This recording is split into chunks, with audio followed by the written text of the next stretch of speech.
হরে কৃষ্ণ। আজ পর্যন্ত কোনো স্ত্রী স্বামীর বিরোধিতা করে সুখী হতে পারেনি। যদি আপনার এই কথা বিশ্বাস না হয়, তাহলে ওই সমস্ত স্ত্রীদের সাথে একটু কথা বলে জিজ্ঞাসা করে দেখে নেবেন, যারা স্বামীর বিরোধিতা করেছিল, স্বামীকে অপমান করেছিল, স্বামীকে অবজ্ঞা করেছিল, স্বামীর সাথে ঝগড়া করেছিল, স্বামীকে চোখ দেখিয়েছিল, স্বামীকে কটু কথা বলেছিল, তাদের একটু জিজ্ঞাসা করে দেখে নেবেন যে জীবনে এত কিছু করে তুই কি পেলি আর কি হারালি। সে একটা কথাই বলবে যে আমার ঘর থেকে মাতা লক্ষ্মী কাঁদতে কাঁদতে চলে গেছে, আমার কণ্ঠে থেকে, আমার হৃদয় থেকে মাতা সরস্বতী চলে গেছে, আমার জীবন থেকে, আমার সংসার থেকে ভগবানও চলে গেছে। এখন আমাকে আর কেউ ভালোবাসে না, না স্বামী, না শ্বশুর, না শাশুড়ি, না আত্মীয় স্বজনে আমার বাড়িতে আসে। অর্থাৎ এই সব কিছু কিন্তু ওই নারীর দোষেই হলো।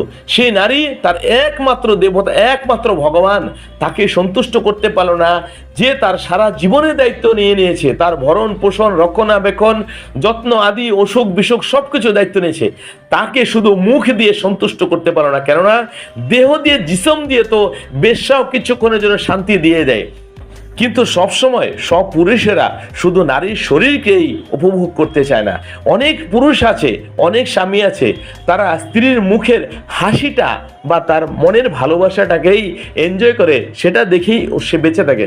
কিন্তু যখন স্ত্রী মুখটাকে কটু করে থাকে, গোমরা করে থাকে, বা এমন করে কথা বলে যে তার কানে লাগে, তাহলে মনে করবেন তার স্বামীর অন্তর ধীরে ধীরে কাঁদছে, এবং সে ধীরে ধীরে সে স্ত্রীকে ভুলে যেতে বাধ্য হয়, তার সেবা যত্ন কম করে দেয় বা তার জন্য খেয়াল সে কম রাখে।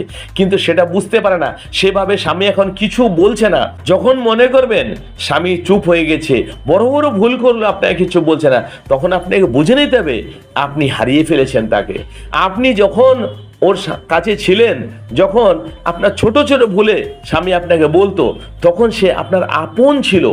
আজকে যখন কিছু বলছে না, সে অতিষ্ঠ হয়ে গেছে, আপনি লেবুটাকে টিপে টিপে তেতো করে দিয়েছেন, সেজন্য আপনার বড় থেকে বড় অপরাধেও সে কিচ্ছু বলে না। আপনার কিছু হলো কি না হলো ওর কোনো আসে যায় না, কেননা স্বামীকে এরকম করাটা অনুচিত। সেই জন্যই স্বামী হচ্ছে আপনার দেবতা, তাকে দেবতা জ্ঞানেই পুজো করতে হবে। এবং স্বামীর সাথে আপনি যে অপরাধ করেছেন, এই অপরাধ হয়তো স্বামী মাফ করে দিতে পারে, কিন্তু ভগবান মাফ করতে পারেন না। সেই জন্যই আপনার ঘরে, আপনার জীবনে, আপনার পরিবারে, আপনার সংসারে না মা লক্ষ্মীর কৃপা আছে, না মাতা সরস্বতীর কৃপা আছে, না ভগবানের কৃপা আছে।